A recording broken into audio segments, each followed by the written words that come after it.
तारीख के पन्नों में कुछ ऐसे दौर होते हैं जो सिर्फ इतिहास नहीं, इंसानियत का इम्तिहान होते हैं। मक्का का वो दौर जब अल्लाह के प्यारे रसूल मोहम्मद सल्लल्लाहु अलैहि वसल्लम ने जब सच्चाई का पैगाम सुनाया तो जवाब मिला तिरस्कार, विरोध और बेतहाशा जुल्म। गार हीरा में पहली बार वही के बाद रसूल अल्लाह सल्लल्लाहु अलैहि वसल्लम ने अल्लाह का पैगाम लोगों तक पहुंचाना शुरू किया। जैसे तौहीद यानी एक अल्लाह की बंदगी, अमीर गरीब सब इंसान बराबर हों और हर इंसान के लिए हक और इंसाफ की बात कही। लेकिन मक्का का समाज जहाँ हर तरफ शिर्क, जात पात और जुल्म की जड़ें गहरी थीं, ये बात मक्का वालों को नागवार गुजरी। आपको लोग काहिन, दीवाना, जादूगर जैसे ताने देने लगे। लोगों को उनसे मिलने से रोका गया, सामाजिक बहिष्कार किया गया। हज़रत मोहम्मद सल्लल्लाहु अलैहि वसल्लम के बारे में गलत प्रचार किया गया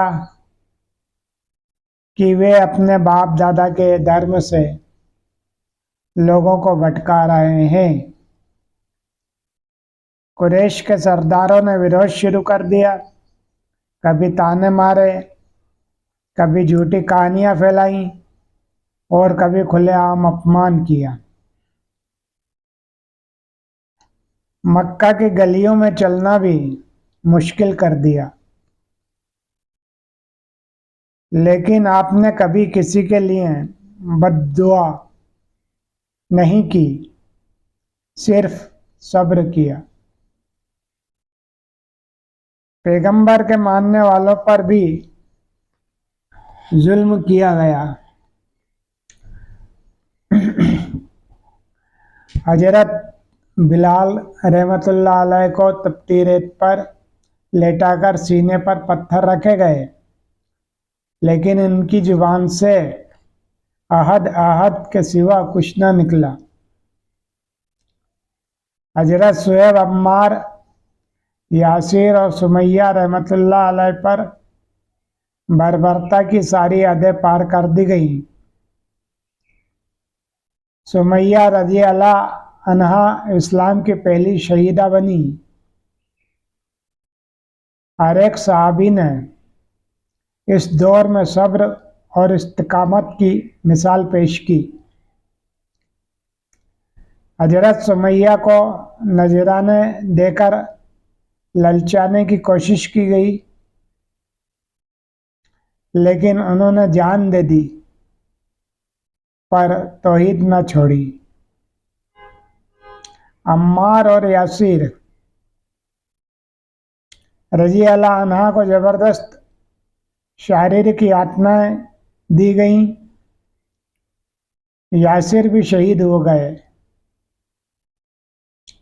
रसूल अल्लाह सल्लल्लाहु अलैहि वसल्लम जब काबा में नमाज पढ़ते थे तो ऊंट की हथेलियां उनके ऊपर फेंकी जाती थी। रास्ते में गालियां, धक्का मुक्की और पत्थर फेंके जाते थे। अबू लहब और उसकी बीवी उम्मे जमीला आपको ताने देते और रास्तों में कांटे बिछाते। कुरैश ने रसूल अल्लाह सल्लल्लाहु अलैहि वसल्लम और उनके कबीले बनु हाशिम का पूर्ण सामाजिक और आर्थिक बहिष्कार किया गया। शिबे अबी तालिब घाटी में कैद कर दिया गया। 3 साल तक खाने की चीजें नहीं पहुंचने दी गईं। पत्ते और चमड़े तक चबाने पड़े। ताइफ वालों को इस्लाम की दावत देने गए तो वहां के सरदारों ने मजाक उड़ाया और शहर के बच्चों से उन पर पत्थर फेंकवाए। पूरे लहूलुहान हो गए, लेकिन बद्दुआ नहीं की।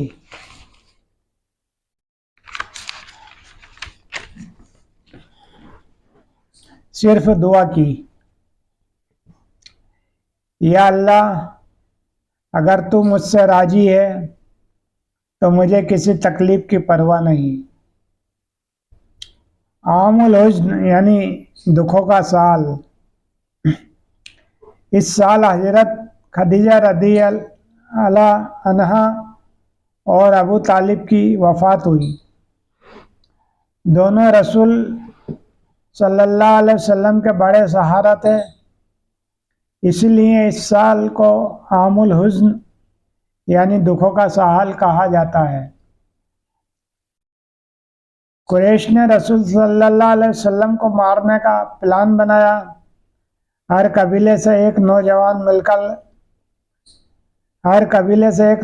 मिलकर हमला करे ताकि कोई कबीला जिम्मेदार ना ठहरे। रसूलुल्लाह सल्लल्लाहु अलैहि वसल्लम ने रात में हजरत अली रज़ियल्लाहु अन्हा को अपने बिस्तर पर सुला दिया और आप मदीने की तरफ हिजरत कर गए। नबी सल्लल्लाहु अलैहि वसल्लम ने कभी बदला नहीं लिया, हमेशा दुआ दी।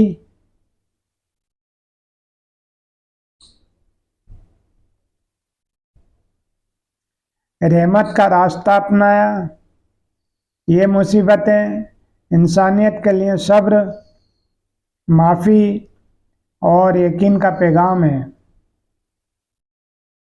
ये दौर जुल्म का था, मगर साथ ही सब्र, हिम्मत और अल्लाह पर यकीन का था।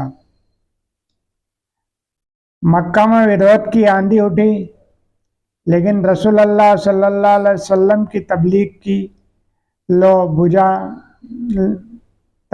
लो बुझाई न जा सकी। इन तमाम तकलीफ़ों के बावजूद सल्लल्लाहु अलैहि वसल्लम ने सब्र, माफ़ी और रहमत का रास्ता चुना।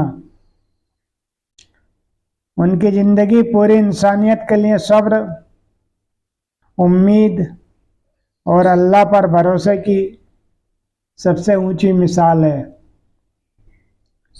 और फिर एक नया दौर शुरू हुआ, हिजरत का और इस्लाम की रोशनी का मदीना की तरफ सफ़र। भाइयों और बहनों, ये कोई सिर्फ कहानी नहीं, ये उस नबी की हकीकत है जिसने हर जुल्म को सब्र से सहा, लेकिन बदले में सिर्फ दुआएं दी। अगर आज भी आपके दिल में इंसाफ, रहमत और इंसानियत की तलाश है, तो यह सफ़र आपका है। नूर तारीख सिर्फ एक चैनल नहीं, बल्कि एक रोशनी है जो हमें अंधेरे से निकालकर नबी सल्लल्लाहु अलैहि वसल्लम की सीरत की तरफ ले जाती है।